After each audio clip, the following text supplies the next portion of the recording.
ನಮಸ್ಕಾರ ಸ್ನೇಹಿತರೆ. Good news.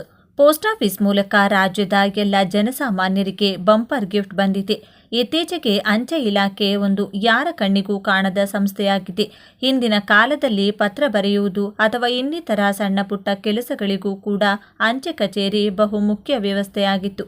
ಆದರೆ ಇದೀಗ ಮೊಬೈಲ್ ಬಂದಾಗಿನಿಂದ ಹಿಡಿದು ಸಾಮಾನ್ಯ ಜನರು ಕೂಡ ಅಂಚೆ ಕಚೇರಿಗೆ ಹೋಗದೆ ತಮ್ಮ ಬಹುತೇಕ ಎಲ್ಲ ಕೆಲಸಗಳನ್ನು ಮೊಬೈಲ್ ಮೂಲಕವೇ ಮಾಡುತ್ತಿದ್ದಾರೆ.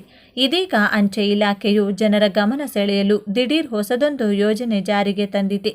ಈ ಯೋಜನೆ ಮೂಲಕ ಪ್ರತಿಯೊಬ್ಬರೂ ಕೂಡ ಪ್ರತಿ ತಿಂಗಳು 80,000 ರೂಪಾಯಿ ಹಣ ಸಂಪಾದನೆ ಮಾಡಬಹುದು. ಹಾಗಾದರೆ ಬನ್ನಿ, ಪ್ರತಿ ತಿಂಗಳು ಅಂಚೆ ಇಲಾಖೆಯಿಂದ ಹಣ ಪಡೆದುಕೊಳ್ಳುವುದು ಹೇಗೆ ಮತ್ತು ಎಲ್ಲಿ ಅರ್ಜಿ ಸಲ್ಲಿಸಬೇಕು, ಯಾವೆಲ್ಲ ದಾಖಲೆಗಳು ಬೇಕಾಗುತ್ತವೆ ಎಂಬುದರ ಕುರಿತು ಕಂಪ್ಲೀಟ್ ಮಾಹಿತಿ ಈ ವಿಡಿಯೋದಲ್ಲಿ ತಿಳಿಸಿಕೊಟ್ಟಿದ್ದೇವೆ. ಬನ್ನಿ ಕಂಪ್ಲೀಟ್ ಆಗಿ ನೋಡೋಣ. ನೀವು ಅಂಚೆ ಇಲಾಖೆಯ ಫ್ರಾಂಚೈಸಿಯನ್ನು ಮುನ್ನಡೆಸಲು ಬಯಸುತ್ತಿದ್ದರೆ ಇದು ನಿಮಗೆ ಸುವರ್ಣಾವಕಾಶ.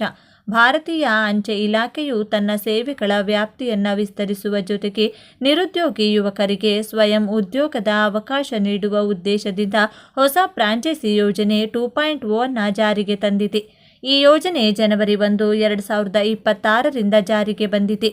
ಹೊಸ ಫ್ರಾಂಚೈಸಿ ಯೋಜನೆ 2.0 ಎಂದರೇನು? ಆತ್ಮನಿರ್ಭರ ಭಾರತ ಮತ್ತು ಡಿಜಿಟಲ್ ಇಂಡಿಯಾ ಅಭಿಯಾನದಡಿ ರೂಪುಗೊಂಡಿರುವ ಈ ಯೋಜನೆಯು ಅಂಚೆ ಸೇವೆಗಳಿಲ್ಲದ ಅಥವಾ ಸೀಮಿತ ಸೇವೆಗಳಿರುವ ಪ್ರದೇಶಗಳಲ್ಲಿ ಜನಸಾಮಾನ್ಯರಿಗೆ ಆಧುನಿಕ ಅಂಚೆ ಸೌಲಭ್ಯಗಳನ್ನು ಒದಗಿಸುವುದರೊಂದಿಗೆ ಸ್ವಯಂ ಉದ್ಯೋಗದ ಅವಕಾಶ ಕಲ್ಪಿಸುತ್ತದೆ. ಕಡಿಮೆ ಹೂಡಿಕೆಯೊಂದಿಗೆ ಅಂಚೆ ಚೀಟಿಗಳ ಮಾರಾಟ, ಸ್ಪೀಡ್ ಪೋಸ್ಟ್, ಇ-ಕಾಮರ್ಸ್, ಪಾರ್ಸಲ್ ಹಾಗೂ ಹಣಕಾಸು ಸೇವೆಗಳ ಮೂಲಕ ಉತ್ತಮ ಕಮಿಷನ್ ಗಳಿಸಲು ಅವಕಾಶವಿದೆ. ಈ ಯೋಜನೆಯಲ್ಲಿ ಎಸ್ಪಿಟಿ 2.0 ತಂತ್ರಾಂಶ ವೇದಿಕೆಯನ್ನು ಬಳಸಲಾಗುತ್ತಿದ್ದು, ಡಿಜಿಟಲ್ ಪಾವತಿ, ರಿಯಲ್ ಟೈಮ್ ಟ್ರ್ಯಾಕಿಂಗ್ ಮತ್ತು ಸ್ಮಾರ್ಟ್ ಲಾಕರ್ಗಳಂಥ ಆಧುನಿಕ ಸೌಲಭ್ಯಗಳನ್ನು ಒದಗಿಸಲಾಗುತ್ತದೆ. ಯೋಜನೆಯ ಪ್ರಮುಖ ಅಂಶಗಳು: ಡಿಜಿಟಲ್ ಇಂಡಿಯಾ ಮತ್ತು ಸ್ಟಾರ್ಟ್ಅಪ್ ಇಂಡಿಯಾ ಗುರಿಗಳಿಗೆ ಪೂರಕವಾಗಿ ಯೋಜನೆಯನ್ನು ರೂಪಿಸಲಾಗಿದೆ.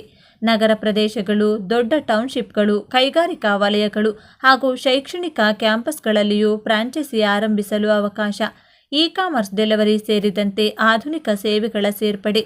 ಸರ್ಕಾರಿ ಮಾನ್ಯತೆಯೊಂದಿಗೆ ಸುರಕ್ಷಿತ ಮತ್ತು ಸ್ಥಿರ ಆದಾಯದ ಭರವಸೆ. ಫ್ರಾಂಚೈಸಿ ಪಡೆಯುವ ಪ್ರಯೋಜನಗಳು: ಭಾರತೀಯ ಅಂಚೆ ಇಲಾಖೆಯಂಥ ಸರ್ಕಾರಿ ಸಂಸ್ಥೆಯೊಂದಿಗೆ ಪಾಲುದಾರಿಕೆ ಇರುವುದರಿಂದ ಗ್ರಾಹಕರ ವಿಶ್ವಾಸ. ವಿವಿಧ ಅಂಚೆ ಹಾಗೂ ಹಣಕಾಸು ಸೇವೆಗಳ ಮೂಲಕ ಕಮಿಷನ್ ಆದಾಯ. ಉತ್ತಮ ಕಾರ್ಯಕ್ಷಮತೆಗೆ ಹೆಚ್ಚುವರಿ ಪ್ರೋತ್ಸಾಹಧನ. ಅಂಚೆ ಇಲಾಖೆಯಿಂದ ತರಬೇತಿ, ಮಾರ್ಗಸೂಚಿ ಮತ್ತು ನಿರಂತರ ಬೆಂಬಲ.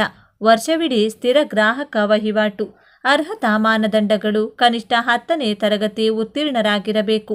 ಕಂಪ್ಯೂಟರ್ ಜ್ಞಾನ ಮತ್ತು ಸ್ಥಳೀಯ ಭಾಷೆಯ ಮೇಲೆ ಹಿಡಿತ ಅಗತ್ಯ.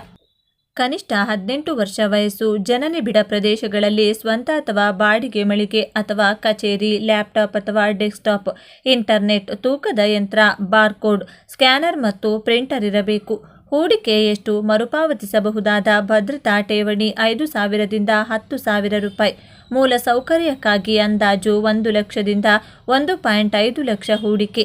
ಕಾರ್ಯಕ್ಷಮತೆಯ ಆಧಾರದಲ್ಲಿ ಮಾಸಿಕ 20,000ದಿಂದ 80,000 ರೂಪಾಯಿಗೂ ಹೆಚ್ಚು ಆದಾಯದ ಸಾಧ್ಯತೆ. ಕಮಿಷನ್ ವಿವರ: ಸ್ಪೀಡ್ ಪೋಸ್ಟ್ ಮೇಲೆ 7%ನಿಂದ 25% ವರೆಗೆ ಕಮಿಷನ್. ನೋಂದಾಯಿತ ಪತ್ರಕ್ಕೆ 3 ರೂಪಾಯಿ, ಮನಿ ಆರ್ಡರ್ಗೆ 5 ರೂಪಾಯಿ ಕಮಿಷನ್. ಅಂಚೆ ಚೀಟಿಗಳು ಮತ್ತು ಸ್ಟೇಷನರಿಯ ಮೇಲೆ 5% ಲಾಭಾಂಶ. ಉತ್ತಮ ಪ್ರದರ್ಶನಕ್ಕೆ 25ರಿಂದ 30% ಹೆಚ್ಚುವರಿ ಪ್ರೋತ್ಸಾಹಧನ. ನೀಡಬಹುದಾದ ಸೇವೆಗಳು: ಸ್ಪೀಡ್ ಪೋಸ್ಟ್ ಮತ್ತು ರಿಜಿಸ್ಟರ್ಡ್ ಪೋಸ್ಟ್, ಅಂಚೆ ಚೀಟಿಗಳು ಮತ್ತು ಲೇಖನ ಸಾಮಗ್ರಿಗಳ ಮಾರಾಟ, ದೇಶೀಯ ಮತ್ತು ಅಂತಾರಾಷ್ಟ್ರೀಯ ಪಾರ್ಸಲ್ ಸೇವೆಗಳು, ಇ-ಕಾಮರ್ಸ್ ಪಾರ್ಸಲ್ ಪಿಕಪ್ ಮತ್ತು ವಿತರಣೆ, ಡಿಜಿಟಲ್ ಪಾವತಿ ಮತ್ತು ಟ್ರ್ಯಾಕಿಂಗ್ ಸೌಲಭ್ಯ. ಅರ್ಜಿ ಸಲ್ಲಿಸುವ ವಿಧಾನ: ಇಂಡಿಯಾ ಪೋಸ್ಟ್ ಅಧಿಕೃತ ವೆಬ್ಸೈಟ್ನಿಂದ ಫಾರ್ಮ್ ಎ ಡೌನ್ಲೋಡ್ ಮಾಡಬಹುದು ಅಥವಾ ಹತ್ತಿರದ ಅಂಚೆ ವಿಭಾಗೀಯ ಕಚೇರಿಯಿಂದ ಫಾರ್ಮ್ ಪಡೆಯಬಹುದು. ವ್ಯಾಪಾರ ಯೋಜನೆಯೊಂದಿಗೆ ಅರ್ಜಿ ಸಲ್ಲಿಸಬೇಕು. ದಾಖಲೆಗಳ ಪರಿಶೀಲನೆಯ ನಂತರ 14 ದಿನಗಳಲ್ಲಿ ಸ್ಥಳ ಪರಿಶೀಲನೆ.